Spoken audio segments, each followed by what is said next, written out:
The Heir, written by Georgia Ray. Created using 11 Labs. Chapter 2. 5 days. That's how long Narcissa's daughter takes to fight through the hallucinations and fever. Tom has just returned from a 15-kilometer run when he hears her voice in the kitchen, a melodic frequency that has been sharpened to a fine edge because she's bickering with Matteo. Funny, she sounds so much like her mother. Tom washes off in the shower, the sweat already itching his skin. He should write to Narcissa. She'll appreciate the good news, and she'll need to know that she has until tomorrow to fulfill her promise. The letter should arrive by early afternoon, more than enough time for her to make the arrangements. He heads to the library, but it's not empty when he enters. Elastra has taken it upon herself to not only invade this private sanctum, but to begin messing with his record player, the one Matt got him as a gift for his 21st birthday. More precisely, the last thing Matteo ever gave him, or probably ever will. Vivaldi dances throughout the room. Larghetto, Tom is pretty sure. Every note is a shard of ice through his gut. Matteo used to play these songs in another life. He will never play piano again, and Tom will never be forgiven. But the youngest Malfoy sways her hips ever so slightly as the music washes over her, unaware that anything other than her and those notes coating the room exist. Does she even realize she's doing it?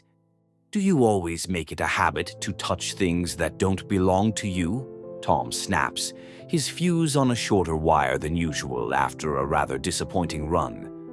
She gasps as she spins, caught red-handed. Her eyes rove over Tom with obvious guilt. He can tell exactly what she's thinking without having to go anywhere near her mind. I'm sorry. I didn't mean to intrude. The door was open. Yeah, right. He always locks the doors when he isn't in here. Was it? He asks skeptically. I wouldn't have just barged in if the doors were closed. The innocence is obvious on her face.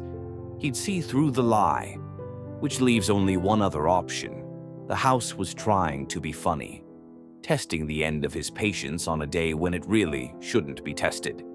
He grits his teeth. Well then, it seems I'll be needing to have a long chat with the manor about who we open the doors for. She turns the exact shade of a tomato. This girl is the definition of vulnerable and exposed, wearing her heart on her sleeve like it's her job. Yes, obliviating her memories is definitely the only feasible option. All it would take is someone asking the right questions, and the truth would be written all over that readable face. And Albus Dumbledore, Mad-Eye Moody, Remus Lupin, they have a bad habit of knowing just the right questions to ask. If the Order gets their hands on her. Her embarrassment snaps something in her, hardening vulnerability into Malfoy malice. And when she speaks again, it's sharper, spoiled.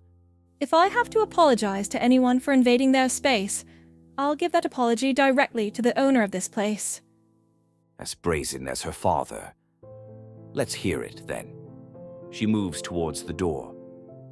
Fine. I'll go get Matteo now. He cackles at the thought. Matteo, Lethe Manor would never be entrusted to him. Then who owns this place? She halts a few feet from the door with all the authority of a noble visiting a foreign country, while still laying claim to every inch she walks over. Tom Riddle, he answers bluntly. Isn't that obvious? Then he notes the way her face pales, eyes widening with fear. The general way people respond to the Dark Lord's name. He corrects, not that one. His son. She takes a moment to compose herself. Well, if you could point me in his direction, I'll be happy to apologize for any inconvenience that I've... What? She blushes again when she notices the way he's staring at her. She doesn't know who he is. It would save time to explain it, but he could enjoy this, drag it out to the point of her humiliation. Besides, if Narcissa performs the spell correctly, Elastra is going to forget about Tom and all things Lily Manor related by tomorrow. So what's the point in making introductions? He says, "I'll let him know how deeply remorseful you are of encroaching on his space," barely managing to keep the amusement from his voice, when she merely stands there, staring at him like a fish out of water. He motions to the door. "You're dismissed." She leaves with a frown, and he doesn't bother to be gentle as he slams the door on her way out. He locks the doors for good measure, chuckling to himself when he hears her stomp away. Lucius's attitude most certainly extends to his children. He makes quick work of writing to Narcissa, then finds Matt in the sitting room. It's been a long week for him. He hadn't slept in the day and a half. It took Theodore to fully recover, afraid to leave his old friend's side for the last time. But once Theodore was healthy enough to start cussing Matt out in Italian, the younger boy slept easily once more. "What are you doing?" Tom asks his brother now, who had taken to pacing in front of the fire. When Matt faces him, there are shadows in his expression, a haunted look in his eyes. Nothing. But his mind says otherwise. Tom pushes past the musical lyrics Matt tends to shout in his mind, his poor attempt at occlumency, although it never keeps Tom fully out when he needs to see inside, to find dark memories at the forefront of his thoughts. A beautiful girl's face, a bridge, a killing curse. These are the ghosts that follow Matt wherever he goes, the kind of memories Tom is helpless to save his brother from. A heartache that has never properly healed. Agonizing memories that resurfaced as Matt braced himself to lose Theodore a few days ago. He needs a distraction. "Find the twins," Tom demands. "We're having a meeting."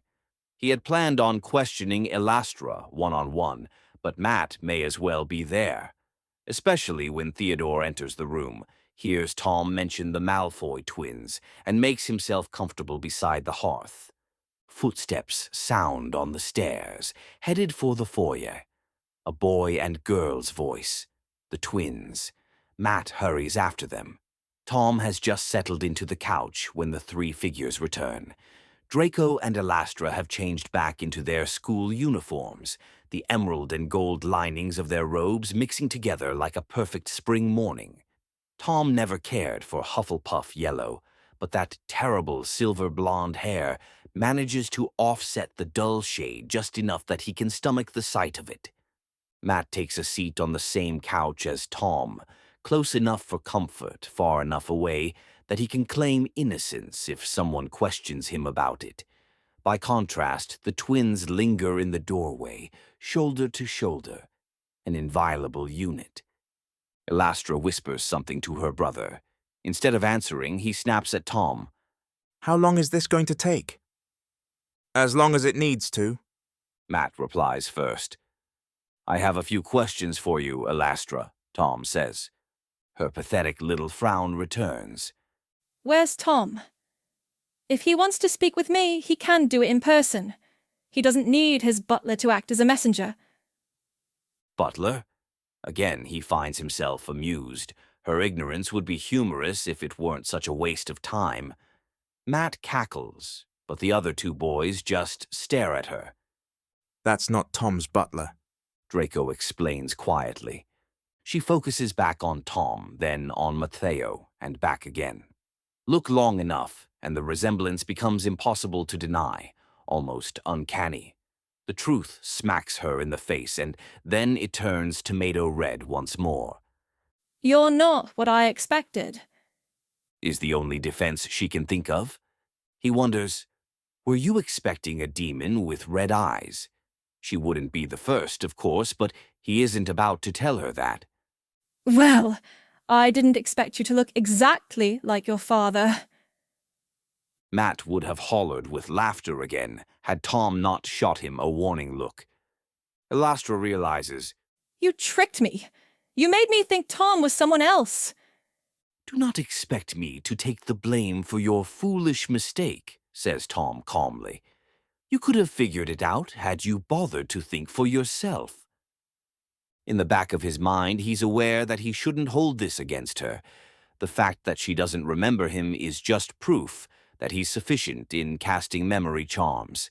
She has no idea of the brief past they shared years ago, and it's better that way, but he'd lacked proficiency in the Obliviate spell at 17.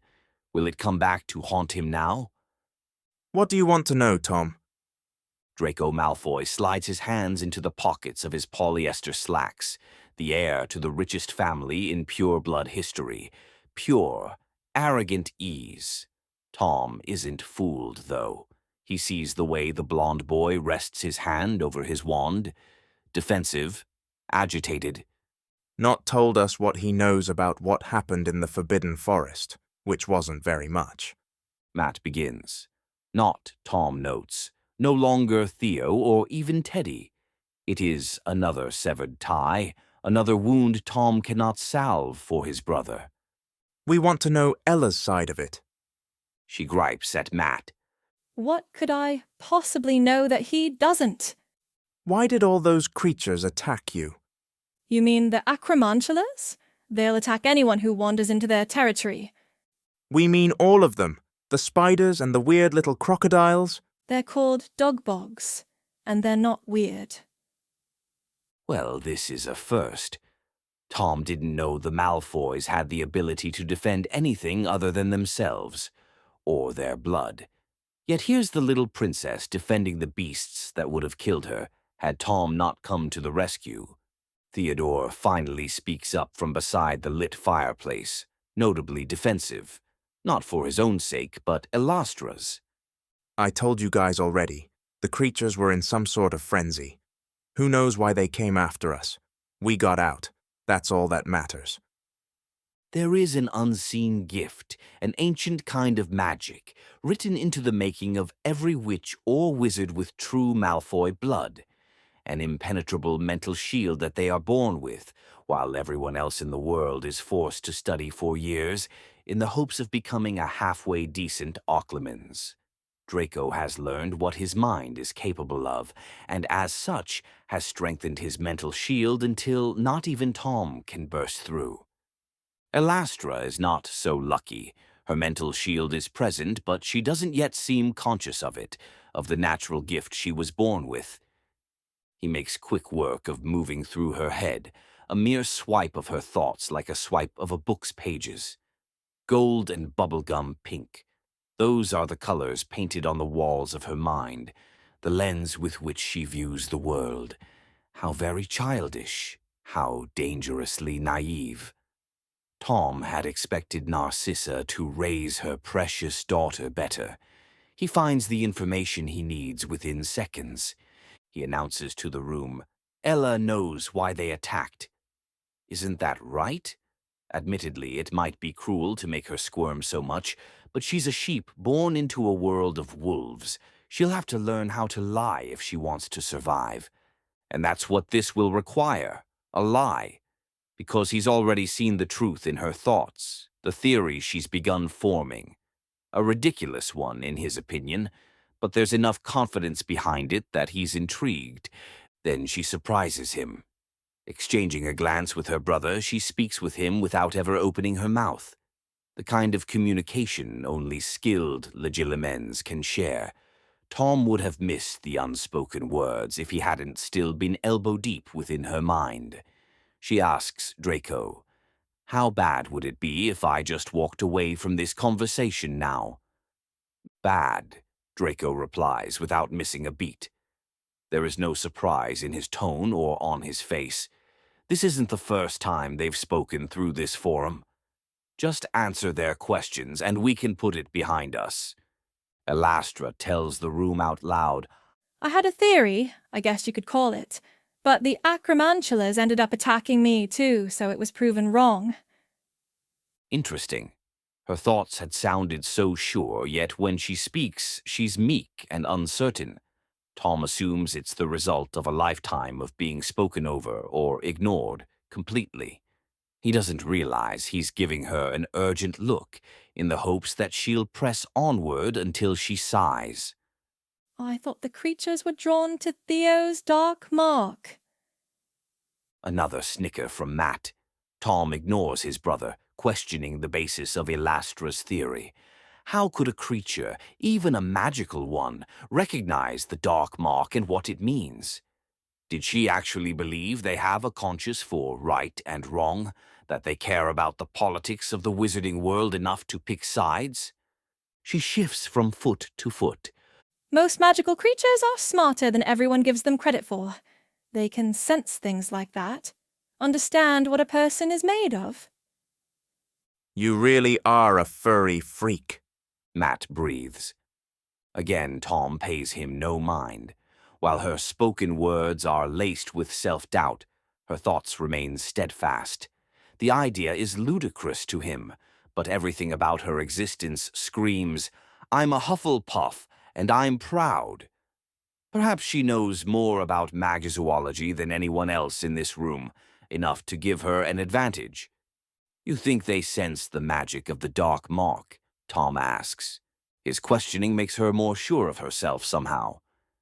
Animals don't just have 5 senses. She begins in a much stronger, confident voice, like discussing magical creatures is where she truly shines, and she knows it.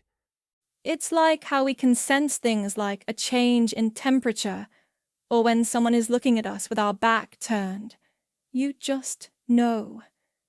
You can feel it, sense something that isn't normally there. Animals are the same way, and magical creatures are even more cognitive. The creatures that live in the Forbidden Forest are placed there to protect that land. If they sensed a disturbance in the kind of magic that guards their home, they would attack it. Even Matthew's laughter dies out. He frowns, trying and failing to find a hole in that logic. It's Theodore who finally says, So you told me I killed my soul, and the spiders proved your point? That's what you're saying. You think the dark mark kills our souls? Draco, for the first time, frowns at his sister, his carefully controlled mask temporarily slipping to reveal his hurt. Such boys, focusing solely on the words that don't matter. Tom might roll his eyes at the offense in both Theodore and Draco's voices if he didn't catch Elastra begging her brother, Don't do this now. We can have that conversation later. The words are an answer in themselves. She does, in fact, think the Death Eaters soulless. And why shouldn't she? The Hufflepuff princess likely casts her judgment on anything not shining like gold. Matt claps his hands together the same way he does when he's solved a difficult riddle. That explains it. That little frown you have every time I walk into a room. The one you've been giving to all of us since you woke up. You think you're better than us. Well, I hate to break it to you, little Miss Superiority Complex, but you're just another pathetic excuse for a witch. Neither Tom nor Matt had been raised to think kindness a superpower, but this is harsh, even for him. Enough that it makes Tom step into his brother's mind, just to understand what's got him in such a foul mood. Matt is thinking of the breakfast he'd had just this morning. Winnie had prepared him bacon and eggs, but it isn't the food he's stuck on. It was the present company at the table. Draco, Elastra, Enzo, even Theodore had been there. Matt had made some bet with Elastra, something about her being the most likely candidate to receive the dark mark in the next week, and she'd snapped back that she'd sooner die. She'd looked down her nose at him when she'd said it too. That explains it. There are few things Matt hates more in this world than people judging him for his last name and all the power and responsibilities that come with it. Elastra argues. I never said I'm better than any. You don't have to. It's written all over your face. Matt looks about 5 seconds from turning his wand on her. Elastra isn't helping matters. I'm the only person in this room who isn't a murderer. You don't have the stomach to kill something. Matt declares, sounding like a taunt. She steps up to the challenge. I think you'd be surprised. Killing is easy. It lets you hide. Saving something takes a lot more work. Interesting. Tom interrupts their childish bickering with a new question. Did you lead not to the Forbidden Forest with that theory already in place? She gapes at him like she's never heard of a more preposterous idea. Of course not. I would never purposefully try to hurt someone that I... She stops herself. Of course not. So you truly wished him no harm, even after you saw his mark? He'd sooner believe that the sun's heat had permanently gone out than this pathetic excuse of a lie. He shoots to his feet, meandering towards her as he claims, "The boy you think you love shows you proof that he's become a monster, and you don't wish for the universe to serve its justice upon him." Draco moves to block Tom's path to his sister, but Elastra stops him. There is no more self-doubt or shyness on her face now. It's been replaced by cold determination of a girl drawing battle lines. I don't think I'm in love with Theo. I am in love with him. There's a difference. Maybe you don't get it. Maybe you've never loved someone enough to know what it's like when they make a mistake, one they can't undo, and you have to watch them go down a path that you can't save them from. You don't know the way it eats at you, the guilt, the way you would trade places with them in an instant. Memories threaten to resurface at her words, dark ones that don't belong to him, the ones Matt had been thinking of just minutes ago. A beautiful girl's face, a bridge, a killing curse. Tom contemplates slamming Elastra into the nearest wall. Maybe physical force will keep her rotting mouth shut, but he cannot succumb to such reckless emotional outbursts so close to the next meeting with the Dark Lord. Elastra pushes on. I never would have brought Theo into that forest had I known what would come for us. I never would have put him in that kind of danger. Believe me or not, but that's the truth. Tom doesn't quite hear her. He can't get past those words. You don't know the way it eats at you, the guilt, the way you would trade places with them in an instant. Tom had given Matt some brotherly advice on that unspeakable day 2 years ago, and Matt, like the trusting younger brother he is, listened. He has never been the same since. He took Tom's advice, and it broke something inside of him, shattered a kind of light that Tom or Theodore or anyone else could never bring back again. Just another reason Tom can never sleep well at night. Elastra, while born with a propensity for legitimacy, has not mastered the craft. There is no way she can break through Tom's mental shields to know about these private, harrowing things. And yet, those words, it's like she sees straight through him, and he hates her for it. I wouldn't make that bet with her, Matteo. He speaks to his younger brother, but his gaze never wavers from the young girl. Let her feel the heat of his malice. Let her crumble beneath his piercing stare. She'll be dead within the week, and you'll owe all those galleons to Malfoy. I wouldn't be so sure about that, Draco argues. Idiot. He's a true idiot. They're twins. No one in the world shares their connection. He, more than anyone, should know the danger that this girl is in. A Hufflepuff born into a family of Death Eaters. She never stood a chance. Tom says, a heart like hers. It's an open wound for the Death Eaters. We'll eat her alive and relish in the taste. A bit dramatic, if he's being honest, but he enjoys seeing her squirm. Draco reaches for his sister, itching to leave. if that's all. I have some questions of my own. Elastra declares, once again refusing the protective shield of her brother. I'll tell you whatever you want to know. Draco begins, urging her towards the hall. It's like she doesn't even hear him. This time she speaks directly to Theodore. How did you apparate on school grounds? There are wards all over Hogwarts to make that impossible. Theodore explains. I didn't apparate. Tom holds his breath. Theodore is on thin ice right now. If he exposes Spectre to Elastra, it's a direct breaking of one of their strictest rules: never feed information to an outsider. Yes, you did. Elastra insists. I saw you. I felt it when you first tried to drag me along with you. I know what apparition feels like. Then you should know that that's not what I did. Tom pushes into Matt's mind in half a second, shouting the order loud enough for his brother to hear it clearly. Shut him up. Now. This girl will not learn about Spectre magic. He doesn't want a Malfoy anywhere near it. He's already lost that case with Draco, since he had to let the older twin in on a few crucial details to Death Eater life once the Dark Lord declared him worthy of the mark. But he will not let Elastra in on this. Matt gives a mental nudge that feels like confirmation. Around them, the room remains silent. Theodore doesn't speak again. Good. At least someone in this room still knows how to take orders. Then Draco opens his ruddy trap and explains. Death Eaters have their own mode of transportation. It's called Spectre. If Tom didn't have an agreement with Narcissa, if their history weren't so personal, he would murder these two on the spot. It's only because of her that he hesitates.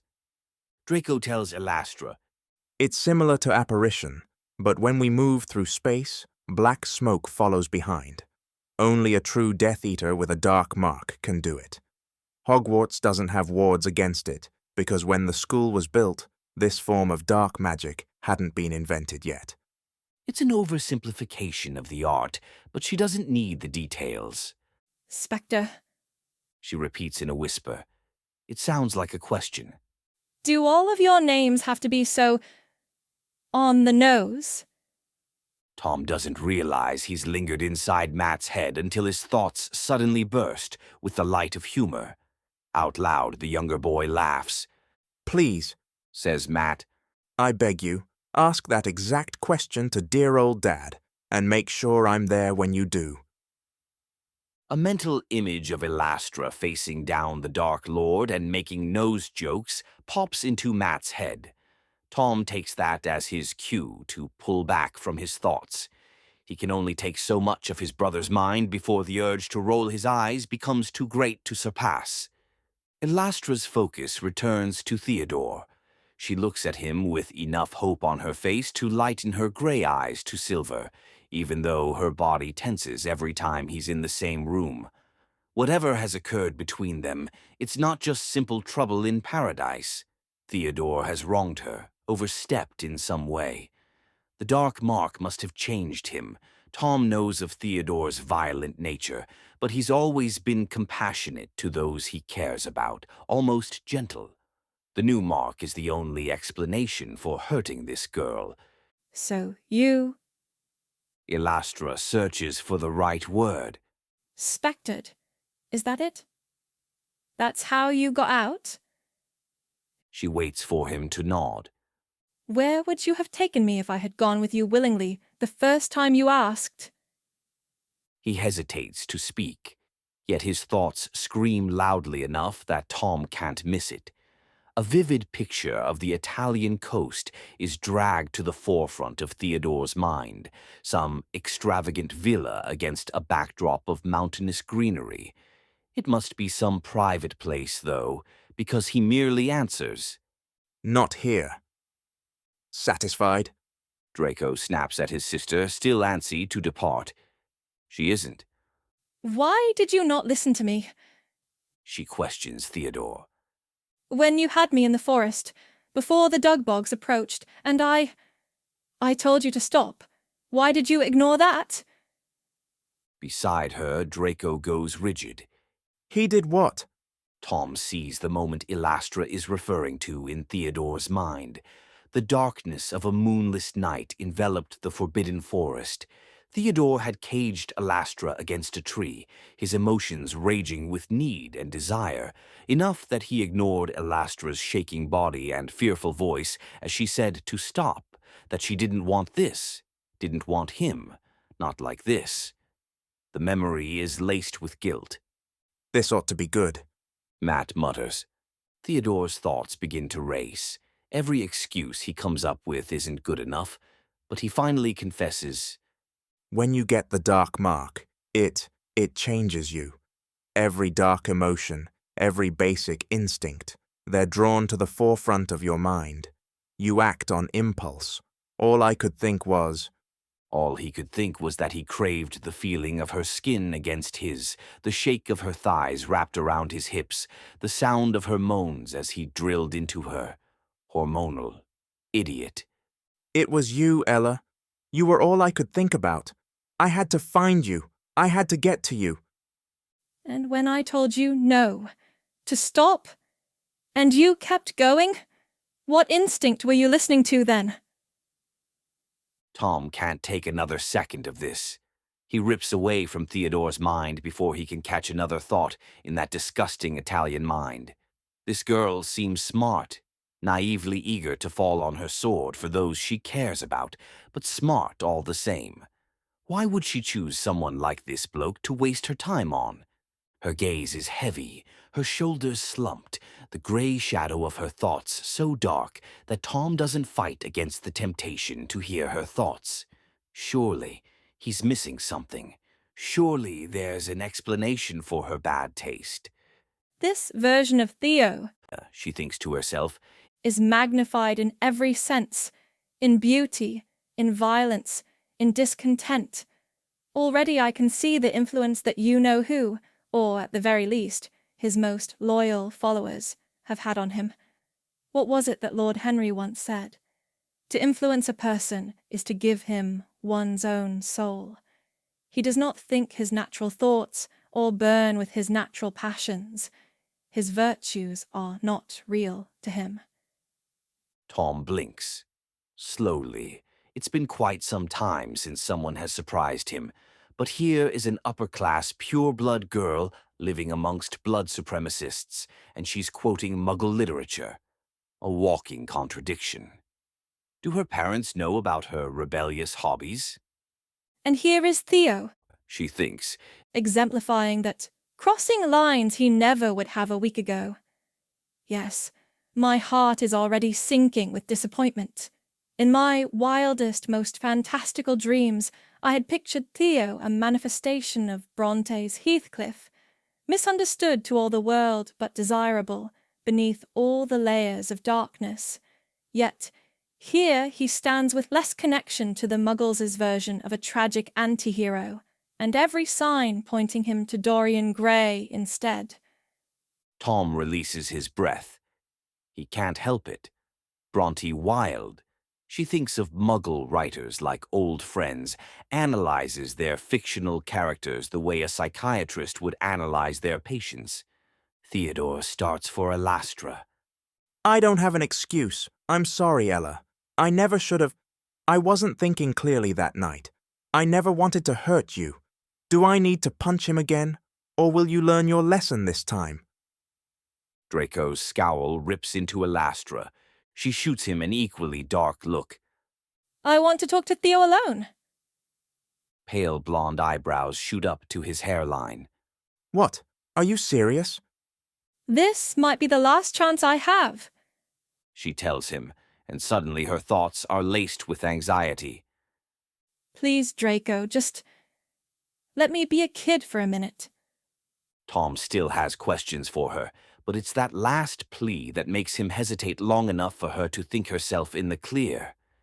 Suddenly, he isn't looking at Elastra Malfoy, but at his younger brother, at the version of him he can't ever save, try as though he might. By the time Tom can clear his thoughts enough to see what's right in front of him, Elastra and Theodore have left the room. Where are you holding the other one? Draco snaps at Matt. Tom frowns. What is he referring to? I don't know what you're talking about. Matt sprawls lazily on the couch, the kind of demeanor only someone with true power can have. Has Tom taught him nothing? Have all of his lectures over the years failed to sink in? Hubris is the fast track to losing every last drop of their power. He should never be this nonchalant, especially not when the only other Death Eater who answers directly to the Dark Lord is in the room. Rowena, Draco clarifies sharply. you took her from the school. Last week. Matt argues. I didn't go anywhere near her, actually. Then you ordered Blaze to do it.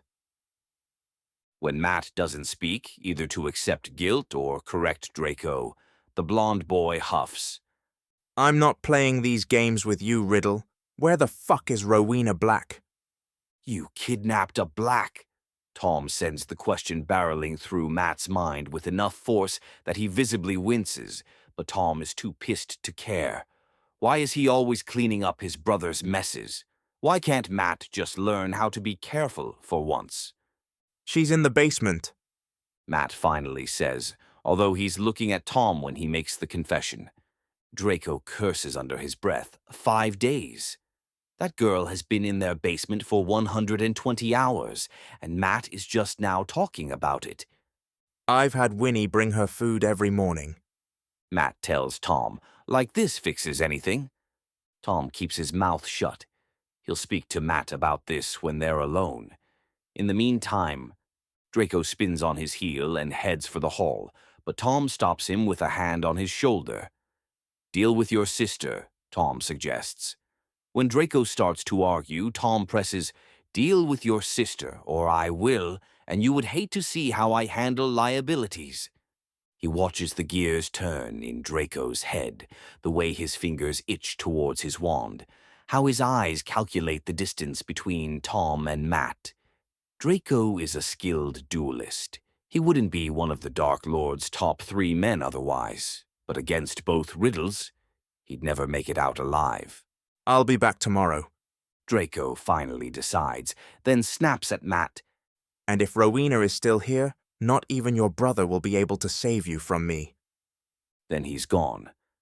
Matt's responding chuckle is demeaning, following Draco out of the room until even his footsteps have disappeared to whatever room Elastra and Theodore have locked themselves in.